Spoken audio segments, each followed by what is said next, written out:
7장 네 마리 짐승 환상.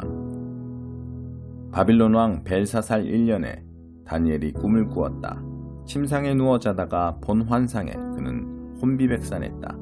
그것은 악몽이었다. 그는 그 꿈을 글로 적었다. 그날 밤 꿈에서 나는 하늘의 내바람이 바다에 휘몰아치고 거대한 폭풍을 일으키는 것을 보았다. 그러자 바다에서 서로 다르게 생긴 거대한 짐승 4마리가 올라왔다. 첫째 짐승은 사자같이 생겼고 독수리의 날개를 가지고 있었다. 내가 지켜보고 있는 사이 짐승의 날개가 뽑히더니 몸이 펴져 사람처럼 두 발로 서게 되고 사람의 마음까지 지니게 되었다. 그 다음 본 두 번째 짐승은 곰처럼 생겼고 이리저리 휘청거리며 서 있었는데 입에 갈빗대 3개를 물고 있었다. 누군가가 그에게 말했다. 덮쳐라, 삼켜라, 배가 터지도록 먹어라. 그 다음 또 다른 짐승을 보았는데 이번에는 표범처럼 생긴 짐승이었다. 짐승의 등에 새의 날개가 4개 달려있고 머리도 4개인데 그가 통치권을 부여받았다.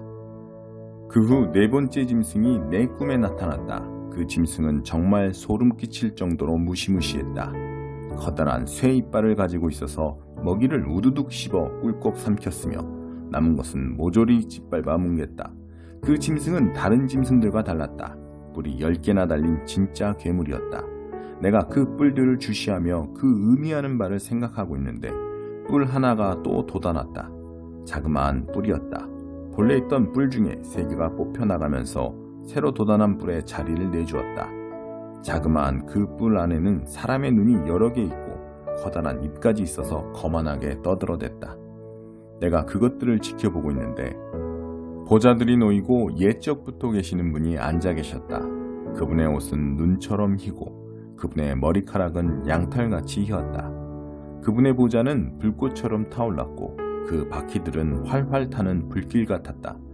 그 보자로부터 불의 강이 쏟아져 나왔다. 그분을 시중드는 자가 수천이고 그분을 모시고 서 있는 자가 수만이었다. 법정이 열리고 책들이 펼쳐졌다. 내가 지켜보는데 그 자그마한 뿔이 계속 거만하게 떠들어대고 있었다. 그때 내 눈앞에서 그 괴물이 살해되어 활활 타오르는 불 속에 던져졌다. 다른 짐승들은 얼마 동안 연명했으나 실제로는 죽은 목숨이었고 통치력도 잃었다. 이어 꿈에서 나는 인자처럼 보이는 어떤 이가 회오리 구름을 타고 온 광경을 보았다. 그가 옛적부터 계시는 분께 이르러 그분 앞으로 인도되었고 통치권을 왕의 위엄과 영광을 부여받았다. 이제 종족과 피부와 신념에 상관없이 만민이 그를 섬길 것이다. 그의 통치 영원하고 끝이 없으리라. 그의 권세 무궁하여 변치 않으리라. 그러나 나 다니엘은 혼란스러웠다. 꿈에서 본 환상들로 마음이 복잡했다. 그래서 거기 서 있는 이들 중 하나에게 가까이 가서 내가 본 것이 무슨 뜻인지 물었다. 그러자 그가 내게 그 꿈을 해석해 주었다. 그가 말했다. 그 거대한 짐승 4마리는 앞으로 지상에 나타날 4나라를 뜻한다. 그러나 결국 높으신 하나님의 거룩한 백성이 나라를 얻을 것이며 영원히, 그렇다, 영원 무궁히 그 나라를 차지하게 될 것이다. 그러나 나는 더 알고 싶었다. 그 넷째 짐승이 무엇인지 궁금했다. 그 짐승은 다른 짐승들과 많이 달랐고 새 이빨과 청동 발톱을 가진 무시무시한 괴물이었으며 먹이를 갈기갈기 찢어 삼키고 남은 것들은 바닥에 짓이겼다. 나는 그 짐승 머리에 난 10뿔과 본래 있던 뿔 3개를 제치고 돋아난 뿔에 대해서도 알고 싶었다. 새로 난 뿔에는 눈들이 달려 있었다. 큰 입은 오만하게 떠들어댔으며 다른 뿔들을 압도했다. 나는 그 뿔이 하나님의 거룩한 백성과 전쟁을 벌여 그들을 이기는 광경을 지켜보았다. 그러나 그때 옛적부터 계시는 분이 개입하셔서 높으신 하나님의 백성을 위해 모든 일을 바로잡아 주셨다. 마침내 하나님의 거룩한 백성이 나라를 차지했다. 거기 옆에 서 있는 이가 이어서 말했다. 넷째 짐승은 지상에 나타날 넷째 나라다. 그것은 앞선 세 나라들과 다를 것인데 닥치는 대로 씹어먹고 뱉어내는 그야말로 괴물나라가 될 것이다. 그 10뿔은 그 나라에 차례대로 등장할 10왕이다. 그 후에 또 다른 왕이 등장할 것인데 그는 이전 왕들과 다를 것이다. 먼저 그는 앞에 세 왕부터 제거할 것이다. 그런 다음 높으신 하나님을 모독하고 높으신 하나님을 따르는 이들을 핍박하면서 거룩한 예배와 윤리적 법도를 아주 없애버리려고 할 것이다. 하나님의 거룩한 백성은 한때와 두때와 반때 동안 그의 핍박을 받을 것이다. 그러나 법정이 열리면 그 뿔은 권세를 빼앗기고 멸절될 것이다. 그러면 통치권과 권능과 하늘 아래 모든 나라의 영광이 높으신 하나님의 백성에게 넘어갈 것이다. 그들의 통치는 영원히 이어질 것이다. 모든 통치자들이 그들을 섬기고 복종할 것이다. 이렇게 끝났다. 나 다니엘은 유령을 본 사람처럼 큰 충격을 받았다. 그러나 나는 이 모든 것을 혼자서 마음속에 간직해 두었다. 8장 순양과 순념소 환상. 벨사살 왕 3년에 또 다른 환상이 나 다니엘에게 임했다. 그것은 두 번째 환상이었다.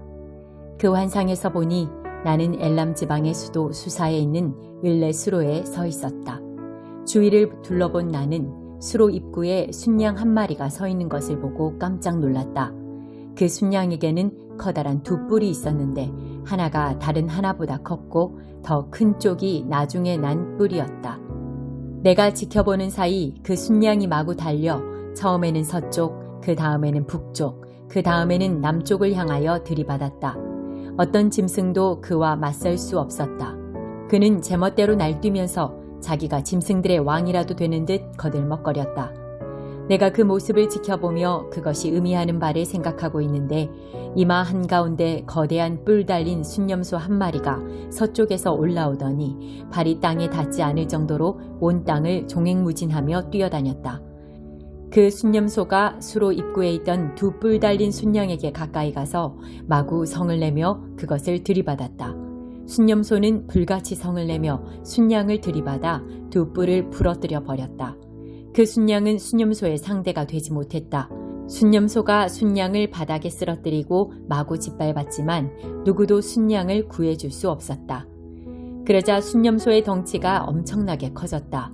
순념소의 힘이 최고조에 이르자 거대한 뿔이 부러져 나가더니 그 자리에 큰 뿔 4개가 동서남북 사방을 가리키며 돋아났다. 그런 다음 그 큰 뿔들 가운데 하나에서 또 다른 뿔이 돋아나왔다. 처음에는 작았지만 곧 엄청난 크기로 자라면서 남쪽과 동쪽과 아름다운 팔레스타인 땅을 향해 뻗어나갔다. 그 뿔은 별들, 곧 천상 군대에 미칠 만큼 높아지더니 별 가운데 얼마를 땅에 떨어뜨리고는 마구 짓밟았다. 그것은 심지어 천상 군대의 통수권자이신 하나님의 권세에까지 도전했다. 또 그것은 매일 드리는 예배를 폐하고 성소를 더럽히기까지 했다. 하나님의 거룩한 백성도 매일 드리는 예배와 같은 운명에 처했다. 그것은 그들의 죄에 대한 심판이었다. 그 뿔이 하나님의 진리를 내동댕이 쳤다. 그것은 의기양양하게 모든 물건과 모든 사람을 제 손아귀에 넣었다. 그런 다음 나는 거룩한 두 천사가 나누는 이야기를 엿듣게 되었다. 한 천사가 물었다. 우리가 보는 이 일, 곧 매일 드리는 예배가 폐지되고 죄로 인해 참혹한 심판을 받으며 하나님의 거룩한 백성과 성소가 유린되는 일이 언제까지 계속될 것인가? 다른 천사가 대답했다. 저녁과 아침으로 2300번의 희생제가 드려진 다음에야 성소가 다시 세워질 것이다. 나 다니엘이 이 환상을 보고 그 뜻을 깨달으려고 애쓰는데 갑자기 내 앞에 사람처럼 생긴 어떤 이가 서 있었다. 그때 을레 수로 옆쪽에서 어떤 사람이 큰 소리로 외쳤다. 가브리엘아, 그에게 말해주어라. 이 환상을 설명해 주어라. 그러자 그가 내게 다가왔다. 그 순간 나는 겁에 질려 얼굴을 땅에 대고 엎드렸다. 그가 말했다. 이 환상은 세상 끝에 관한 것이다. 그가 입을 열어 말하자마자 나는 기절하여 땅바닥에 얼굴을 댄 채 쓰러졌다. 그러나 그가 나를 잡아 일으켜 세웠다. 그가 이어서 말했다. 장차 세상이 끝나고 진노의 심판날이 닥칠 때에 무슨 일이 있을지 네게 말하려고 한다. 네가 본 두 뿔 가진 순양은 메대와 페르시아의 두 왕을 나타낸다. 그리고 그 순념소는 그리스 사람들의 나라를 나타낸다. 그 이마의 거대한 뿔은 그리스의 첫째 왕이다. 그것이 부러져 나간 뒤에 새로 돋아난 네 뿔은 첫째 왕 이후에 등장할 네 왕이다. 그들의 권세는 앞선 왕만 못할 것이다. 그들의 나라가 식어가고 반역이 달아오를 때 한 왕이 등장할 것이다. 그는 철면피에다 권모술수의 화신이다. 그의 권세는 나날이 커지고 또 커질 것이다. 그는 허풍을 떨면서 의기양양하게 무엇이든 제멋대로이며 영웅과 거룩한 이들을 사정없이 해치울 것이다. 그는 갖은 음모와 계략으로 죄를 짓고 엄청난 성공을 거둘 것이다. 자신을 천하무적이라 여기며 거치적거리는 자들을 모조리 없애버릴 것이다. 그러나 그는 만왕의 왕이신 분에게까지 대적하다가 결국 박살이 나고 말 것이다. 그를 부순 것은 사람의 손이 아니다. 저녁과 아침에 2300번의 희생제에 대한 이 환상은 틀림없으며 기밀사항이다. 너 혼자 비밀로 잘 간직하여라. 이는 먼 훗날에 대한 것이다. 나 다니엘은 정신이 없어서 여러 날 동안 기운을 차리지 못했다. 이후 내 자신을 추스려 다시 왕을 보필했다. 그러나 이 환상으로 내 마음은 여전히 혼란스러웠다. 나는 그 뜻을 이해하지 못했다.